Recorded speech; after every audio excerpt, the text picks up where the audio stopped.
देखिए, कहीं ना कहीं खालिस्तानियों के जो आतंकी हैं और जो घोषित आतंकी हैं जिसमें इनाम घोषित है, वो आपस में या जिस प्रकार से उनका एक जुड़ाव था और वो मारे जा रहे हैं और जो भारत विरोधी थे, तो कहीं ना कहीं उनके पेट में दर्द हो रहा है। और इनको खालिस्तानियों को समझना होगा कि आप धर्म के नाम पे जिस प्रकार से देश विरोधी और हमारे देश के मंदिरों पे, स्वामीनारायण मंदिरों पे या सनातन मंदिरों के खिलाफ जो आप अभियान चला रहे हैं, सफल कभी नहीं होंगे।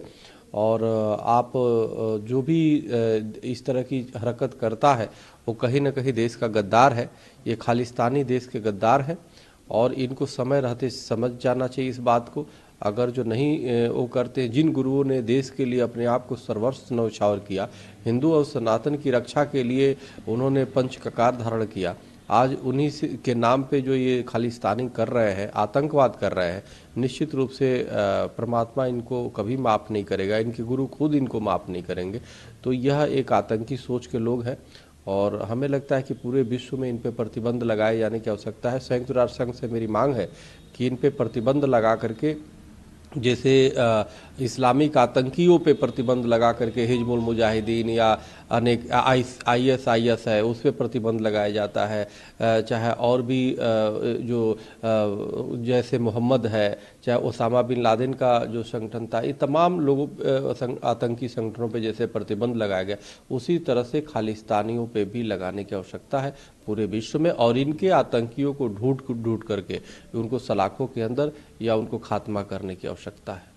सर, कनाडा जैसा देश जो बताता है नहीं, कनाडा का जो डूडो आए थे उनका जिस प्रकार से वो दे रहे, उनके पिताजी भी जो थे या पहले के भी जो राजनीतिक थे उन्होंने समर्थन दिया है। कहीं ना कहीं वो खालिस्तानियों को शिकंजे में कस चुके हैं और ये नहीं जानते कि जैसे पाकिस्तान आतंक का गढ़ हुआ है, उसी प्रकार से आज कनाडा भी खालिस्तानियों का और खालिस्तानी आतंकियों का गढ़ बन चुका है। तो ये आने वाले कल में ये जो वहाँ की डूडो सरकार है वो कहीं ना कहीं कनाडा को इन आतंकियों के चक्कर में बर्बाद कर रहा है। कनाडा एक अच्छा देश है, लेकिन कहीं ना कहीं उसकी छवि भी खराब हो रही है, वहाँ का माहौल भी खराब हो रहा है। और पूरे जैसे पाकिस्तान की जो छवि है आतंकियों को पनाह देने का, उसी तरह की आज छवि कनाडा की जा रही है, जो बड़ा दुर्भाग्यपूर्ण है। यह हमारे जो अंतर्राष्ट्रीय संबंध है उसको भी बिगाड़ रहे हैं, भारत से जो संबंध है, और सिखों को भी बदनाम कर रहे हैं। तो इसलिए सिख हमारे राष्ट्रभक्त हैं जिन्होंने सब कुछ वो किया, लेकिन ये खालिस्तानी देशद्रोही आतंकी हैं।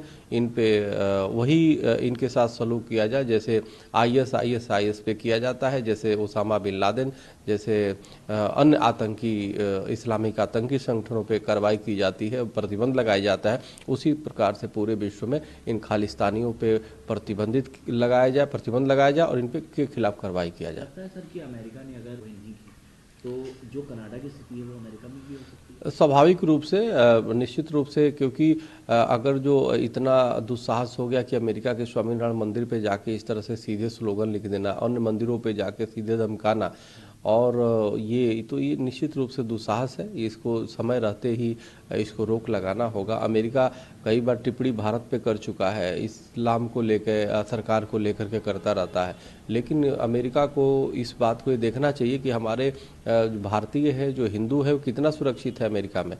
तो इसलिए सुरक्षित नहीं है। और वो चाहे सिखों के ये जो खालिस्तानियों के द्वारा आतंकी हमले हों, आतंकी टेरर हो, या और जो घृणा हमारे पैदा किया जा रहा भारतीयों के प्रति और उन पे हमले किए जा रहे हैं, तो ये सोचने वाली बात है, बहुत ही दुर्भाग्यपूर्ण है। अगर ऐसा रहेगा तो पूरे भारत के लोग अगर जो छोड़ दे वहाँ से, अमेरिका या कनाडा छोड़ दे, तो वहाँ बचेगा क्या? वहाँ कुछ नहीं बचेगा। तो इसलिए अमेरिका और कनाडा को समय रहते इस खालिस्तान के खिलाफ कदम उठाने चाहिए। सर, इसके अलावा उठ गया है जो फैसला लिया गया था पिछली सरकार द्वारा, उस फैसले को वापस ले लिया गया है सरकार नहीं, अगर सरकार हिजाब वो करके इस्लामीकरण करना चाहती है तो मेरा मानना है कि इस्लामिक जो ये इस्लाम को मानने वाले हैं उनके ऊपर शरिया कानून लाद दिया जाए। उनके ऊपर अगर जो चोरी करते हैं तो उनको हाथ काटने की व्यवस्था शरिया में जैसे है मुस्लिम देशों में, वैसे कर दिया जाए। अगर कोई बेटियों से जो छेड़छाड़ करता है, लव जिहाद करता है, उसको मौत की सज़ा दिया जाए।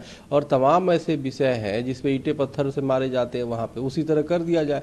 अगर ये नहीं किया जा सकता तो भाई देसी संविधान को माना जाए। तो हमारे ये बड़ा दुर्भाग्यपूर्ण है कि हमारे देश में और इस प्रकार से जो है इस तरह से हरकत जो की जा रही है, तो ये कहीं ना कहीं ड्रेस कोड जो लागू की जा रही है, इस्लामिक ड्रेस कोड, तो ये कहीं ना कहीं देश को गजवा हिंद बनाने का, देश पे कहीं ना कहीं शरिया कानून लाने का एक सरकार द्वारा जो है प्रयास किया जा रहा है। और वो भी कांग्रेस की जो सरकार है, चाहे गैर बीजेपी सरकार है, बड़ा दुर्भाग्यपूर्ण है। हम इसकी निंदा करते हैं और हम चाहते हैं कि अगर जो लोग भी अगर जो विद्यालय के बनाए ड्रेस कोड को न मान के अपना ड्रेस कोड मानते हैं और उसकी मांग कर रहे हैं, तो उनको पाकिस्तान चले जाना चाहिए, उनको इस्लामिक 57 देश है वहाँ चले जाना चाहिए, वहाँ जा करके अपना करो। लेकिन भारत में अगर रहना होगा तो संविधान को मानना होगा।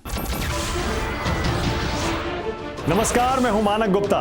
अगर आपको हमारा ये वीडियो पसंद आया हो तो इसे लाइक और शेयर जरूर करें, और हाँ, हमें सब्सक्राइब और फॉलो करना ना भूलें ताकि आप देश और दुनिया की कोई खबर मिस ना करें। तो जुड़े रहिए हमारे साथ और देखते रहिए News 24।